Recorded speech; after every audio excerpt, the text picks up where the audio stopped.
This is an exclusive presentation of WOWO 1190 AM and 107.5 FM, Unholstered. Finally, we are back. It is time for another episode of Unholstered. I am just one of your hosts. My name is Kayla Blakesley. Good morning, everyone. My name is Sophia Rosales-Catina. I'm a captain with the Fort Wayne Police Department. Welcome to Unholstered. Sophia, I can't believe it. We're just like 2 weeks away from having been doing this show for 2 years, which I feel like time has just flown by. 1 year ago, the big hot topic of conversation here on Unholstered was constitutional carry.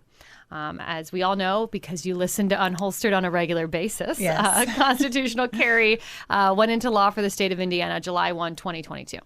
So here we are about a year and some change later, and we have talked so much about this on the show. If you've missed any previous episodes about it, you can download the Unholstered podcast anywhere you download a podcast.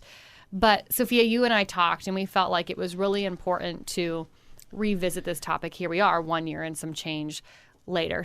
I think it's important to revisit this topic, especially because there's some just misnomers about the law, and I think we need to get that cleared up and bring in some facts, take out the emotion, bring in the facts. And I brought two people that we've heard from before. They brought back because these guys are on the streets dealing with this stuff on a daily basis. And I think it's important to hear from those people actually doing the work instead of the people just talking. So I'll let these guys introduce themselves. Hello, I'm Detective Mark Deshays. I'm with the Fort Wayne Police Department's Gang and Violent Crime Unit. And Detective Matthew Foote, also with the Gang and Violent Crimes Unit. I kind of want to start simple and work our way through this because you just said it, Sophia. Even with this law being in place for a little over a year now, there are still a lot of misconceptions about it. Perhaps some folks don't even know what constitutional carry is. So I'll start with you two and just kind of give us a refresher. What does it mean to be a constitutional carry state?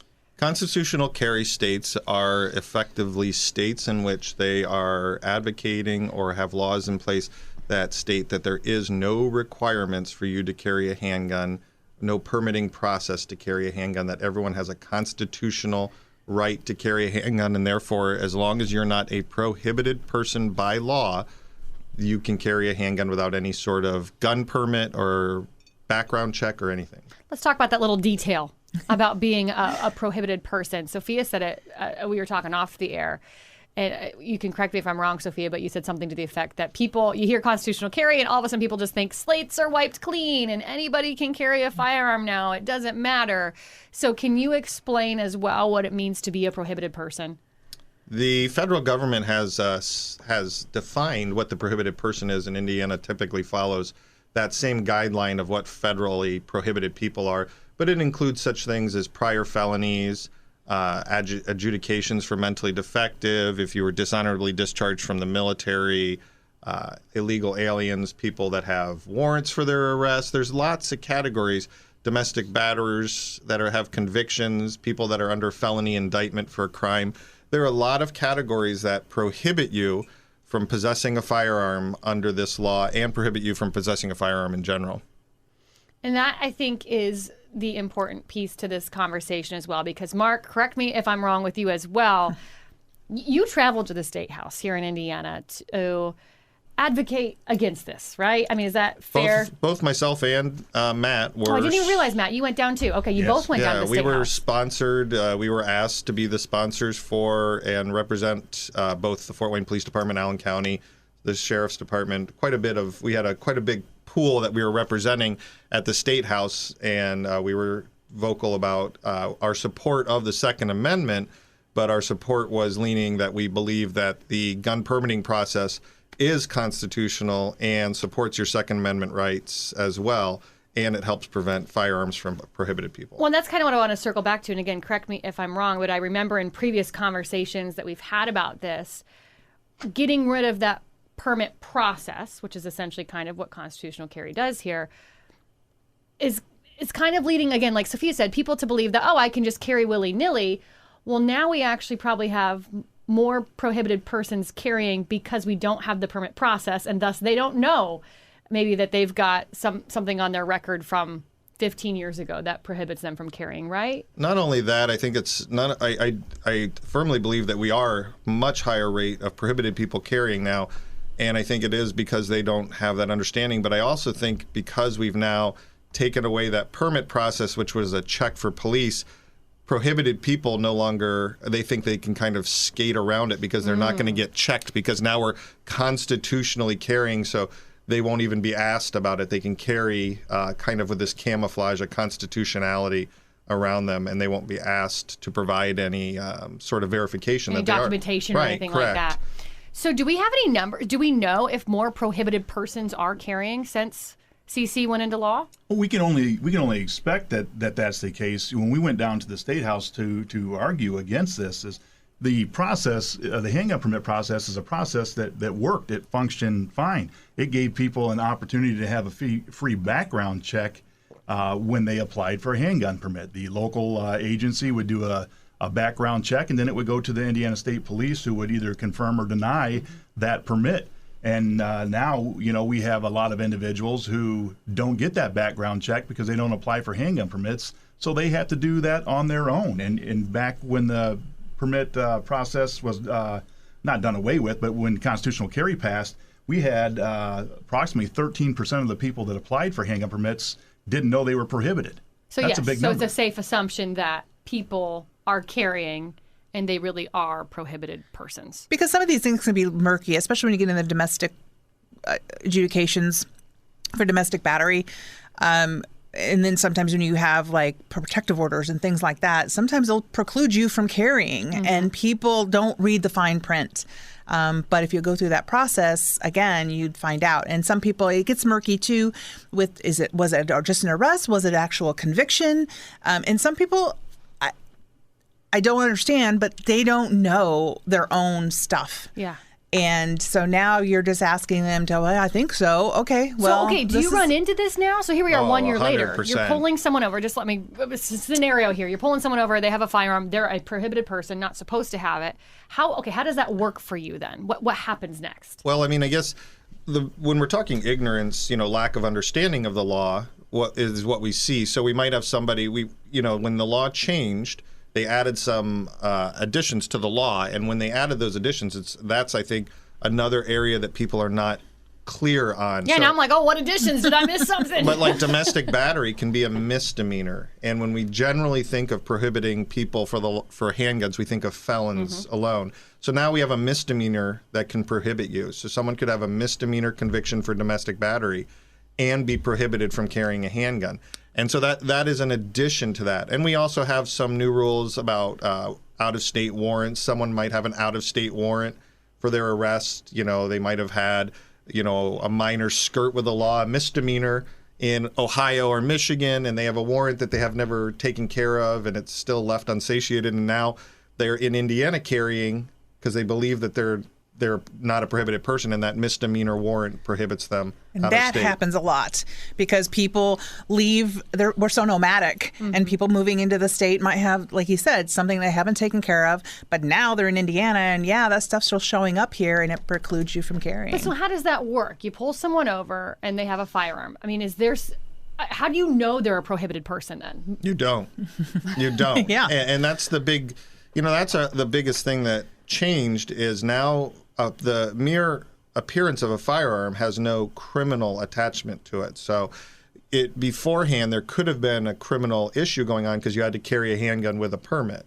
So we could check for a permit that handgun was in compliance with a permit. Now that we're constitutional, it's like a coffee cup sitting there. There is no legality about possessing a coffee cup now. So unless we have some other indicia that there's a criminal action going on or that person might be prohibited, then we really are not to check. And that's how it's written. So unless you know that person you're dealing with is a prior felon, a serious violent felon. And like with the warrants that you're asking, how would we know? When we come across a driver and we run your license, we do a check and then through NCIC, and it comes back with nationwide. So that's when that warrant would show up. Non-extraditable, sure, but it still precludes you from carrying here, and then that's how you'll get hemmed up. Okay, so then in this next scenario, let's go back to this person. You pull them over. They are a prohibited person. They have a firearm. And you say, hey, you're not supposed to, or whatever it is that you say. And they go, oh, oops, I didn't know. Yeah, unfortunately, ignorance of the law is not an excuse for the law. Right. I mean, everything is situationally dependent, and there is latitude within that. So sometimes it's the discretion of the courts to decide how they want to deal with that. Okay. But it takes into the totality of the circumstances of what's going on, first of all. Usually at that point, something else is going on that we're doing a little bit more in-depth checks, whether it's, Because there's already something that's led you to believe. Yeah, this there's person something that's is led us likely down that related. road. Yeah. But like our captain said, if we're doing just a driver's license check, we do check for warrants at the same time. That's a contemporaneous check that goes through our system. So any warrant nationwide is available to be seen. I want to remind folks that you guys don't make the laws. You implement the laws. I think, Sophia, we need a bumper sticker that says that for any police department. But with that being said, you also mentioned, Mark, there were other pieces in this law that kind of got incorporated. So how hard or what's it been like over the last year learning this new law, understanding this new law, and implementing and enforcing this new law? I think Matt would agree. It's like looking through muddy water. Yeah. The first maybe 2 months of this, we spent trying to meet with our prosecutor's office, legally examine the law, because it was in my opinion, it was hastily crafted. Yeah. And so what happened is it's very murky. It doesn't have very good clarity. It doesn't have very good boundaries. And so there's been a lot of us trying to, carefully move forward with what we should and shouldn't be doing. There's a portion of the law that deals with restraining orders. If you have a restraining order, you can't carry a handgun, and you're a prohibited person. There's these murky areas that are not clearly defined that I think will have to go back to the policymaker, to the lawmakers, and they'll have to re-clarify them. It created a ton of confusion, and it was confusing for law enforcement, let alone citizens. Once again, the permitting process did that check for you, and the confusion I can't imagine for people that don't study the law, look into the law. These are everyday citizens that the law changes and they didn't know it or they don't keep up with it. This is tough stuff to read. That like Mark said, that was hastily put together, and there's definitely some questions. When you say it needs to go back to policymakers, we can all say, this needs to go back to the drawing board, but how do we actually put that in action, or how does that come about? It's going to come about through, in my opinion, through the appeal process. You're going to have some cases that people are going to appeal, and you're going to have good legal debate that goes on with defense lawyers saying, hey, this is not clear. This is not well defined. There is no bright lines to this. And then what's going to happen is as those cases move through, you're going to have portions that are either upheld or struck down. And then that will recraft the law. Or they'll have to go in there and redefine it with better explanation of what the intent was for that law. Why are you smiling? Because this is how it's always done. We move so quickly to get something on the books because we're pressed by either money or policies that people are driving. Hey, you've got to do this or we're not going to reelect you. You know what? Slow it down. There was no immediate reasoning to have this thing it had to be done right now. Let's take our time with this because it's important. This is the Constitution. This is our people. We want to make sure we do it right. And it just never seems to go that way. That was like a sarcastic smirk. That wasn't It was a smile. sarcastic smirk. I can't hide this face. Well, and we want it to be clear. For us, we still get questions every day at our level because what our job title is it deals a lot with firearms. So all the officers will call with questions. So that's in the law enforcement side. There's still not clarity to this law. I mean, let alone the person that doesn't deal with it every day. Let alone the other laws that also are implemented every July 1st. It's not like this is the only The law. only one. We've got to know them all. And I'll say this, Matt does a really good job at putting out information for the officers. I see his emails come across. I read them all very thoroughly. And he just explains things very well in very layman's terms, so it's easily understandable. But still, on top of that, we still have questions. I was actually just going to ask that, Matt. I mean, how do you educate police officers? And not even just constitutional carry, but just new laws in general. Case law drives so much of what we work within. And specifically for this, there's a case. We are following the federal prohibited person guidelines for the most part when we come into constitutional carry. There's a case in 2022 that New York State Pistol and Rifle Association is called the Bruin case. This case is now challenging a lot of the statute that we are that we put together. So prohibited persons being domestic violence, protective orders, persons under indictments, fugitives from justice.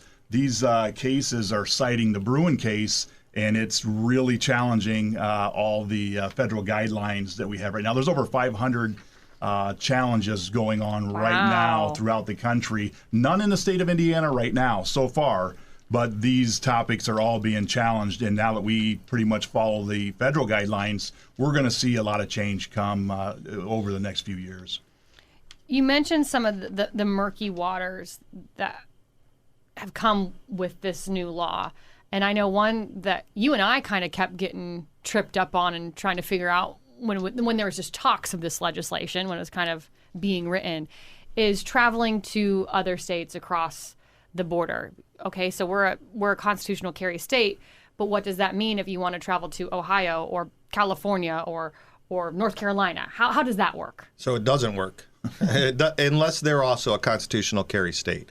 So if we go from constitutional carry to constitutional carry, then there is no issue. We're all good. Right. So persons can travel into Indiana, and it's a constitutional carry state, and you can carry a handgun inside the boundaries of Indiana. There's no requirement that you're a resident, nothing. It's constitutional carry. However, if you go to a place like Illinois that has heavy regulation on firearms, then you would be in gross violation. There is no constitutional carry in Illinois. You have to have a permitted process. It's highly regulated. You have to have your ID, cards, everything. Now, the permit process, the Indiana handgun license permit process, helped mitigate some of that, because what it did is there's a compact of reciprocity where they say, if you have a permit in Indiana, we will uphold that permit in our state as well, because we feel that Indiana does a good job of doing a background check that would be the same type of background check we do. So they say, Kayla, if you have a permit in Indiana, then you have a background check in Indiana. We uphold that background check as being sufficient for you to carry a handgun in our state.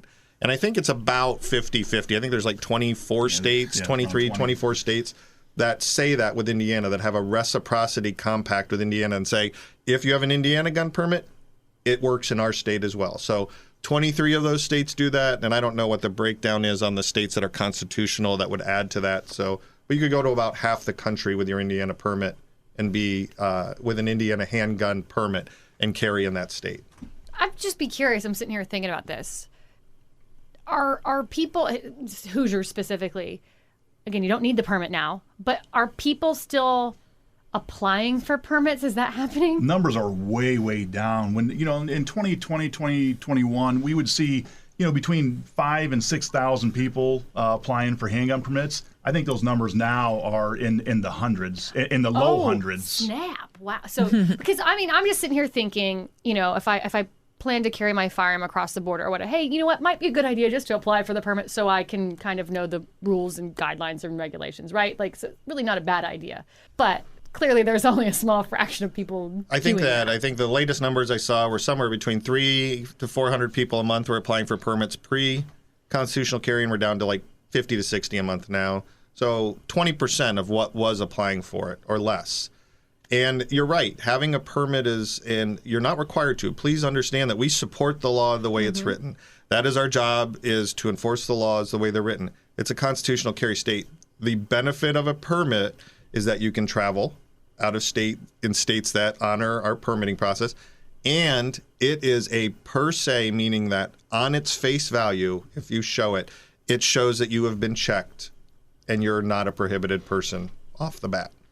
So would you still recommend? I will tell you that my family all still has their permits, and I would not change that. I would recommend that they all carry the permit. Yeah, absolutely. My family as well. And it just makes sense because we want people to be able to protect themselves. We want people to be able to follow law. And having the handgun permit makes it a lot easier to travel with. Yeah, and it's easy to look up on a reciprocity map where you can go, where you can't go. There are certain states you obviously can't go. I think there's probably around 20 of them, like Mark said. But it just makes it easier, and it defines things more clearly. Just be careful. And know the law. That just plain and simple. Just know the law. And you need to research that as an individual and know that you do not need a permit to have a gun in your home. That is, even with constitutional carry aside, you always have that right as a citizen to be able to protect your home and your place of business as well. You can have a gun in your place of business. Well, I'm glad you brought that up, though, because that was the other thing I wanted to touch on. Just because we have constitutional carry, we still have places you cannot carry a firearm in the state of Indiana. Also, unless you're a prohibited person, I'll say. You still can't have a gun in your house if you're a prohibited person. There's still carved out exceptions that fall in their federal facilities, fall under their schools. Fairgrounds, where you schools. cannot carry. Fairgrounds don't. There is an exception on the Fort Wayne side for the Three Rivers Festival.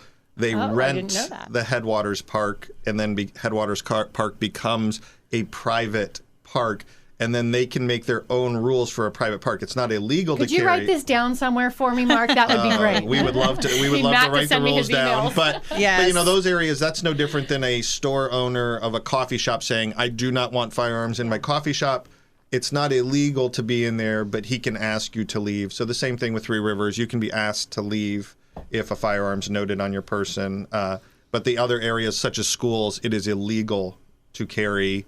Federal facilities, federal property, post offices, I think, courthouses. So there is quite a bit of area that you still have to be cognizant of. I think the biggest one that would be violated is schools. Yeah. By far. I also want to point this out, too, and I just know this from working with Sophia now for almost 2 years doing this show. And I don't get some of the rhetoric that's always thrown out there about this. Oh, I've heard a lot of this rhetoric when it comes to constitutional carry. Oh, officers just want their job to be easier, or they just want to know if someone's carrying or not, which I think is silly, first of all. But second of all, I think it's important to point out, y'all always assume people are carrying, right? I mean, this does not change that. Right. We have no voice on the law. I know there was a lot of voice in the law when they were trying to uphold the permit process, that they kept saying officer safety, officer safety, officer safety. Yeah. And I didn't, that wasn't the route that we were espousing at all. They took hold of that one, didn't they? People took hold of that. I mean, our job has an inherent level of danger. We have to assume that danger exists on the majority of our job.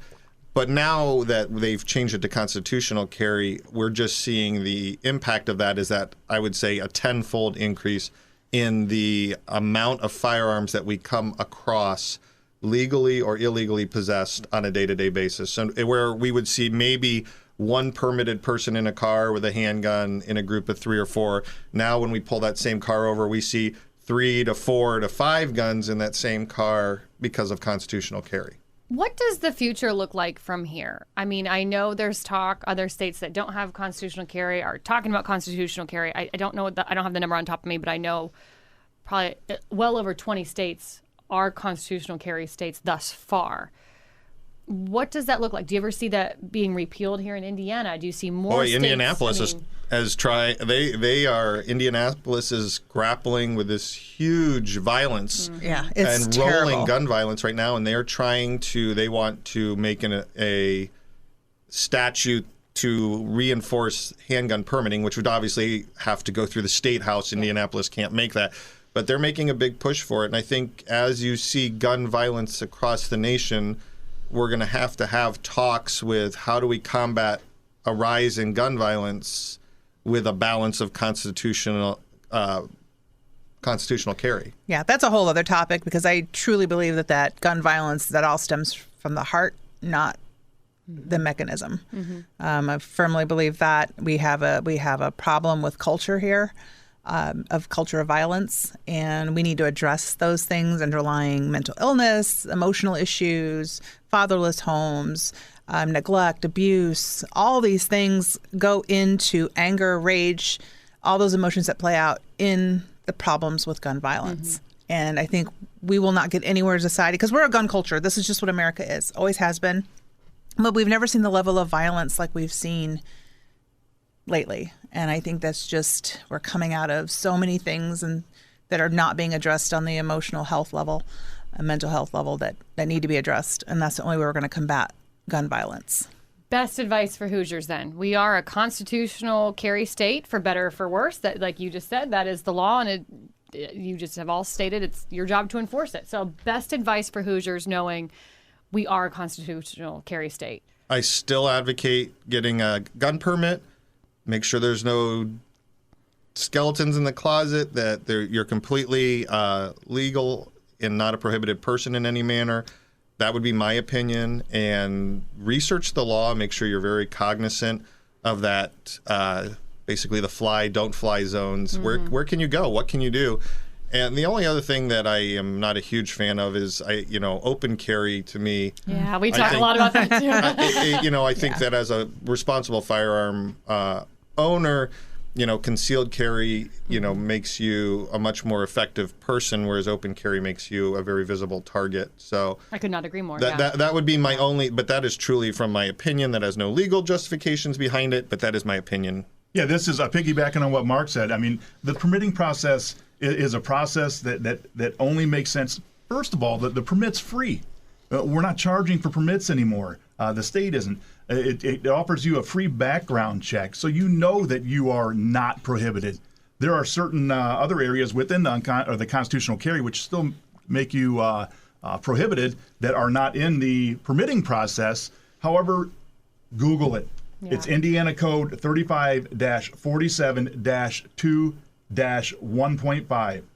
Google that. That gives you the law. Still not clear. I mean, it's definitely muddled. Yeah, could you add me to your emails? Yeah, I mean, it is.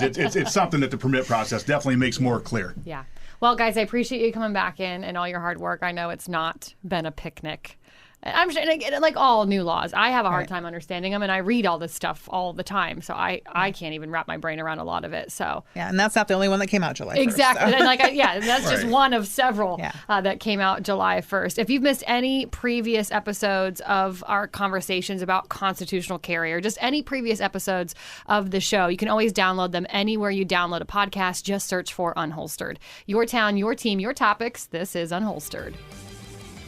Thanks for listening to Unholstered. Be sure to subscribe to us on Spotify, Apple, or wherever you listen. And remember, you can listen every Saturday morning at 10:30 on WOWO 1190 and 107.5 FM. Podcasts by Federated Media.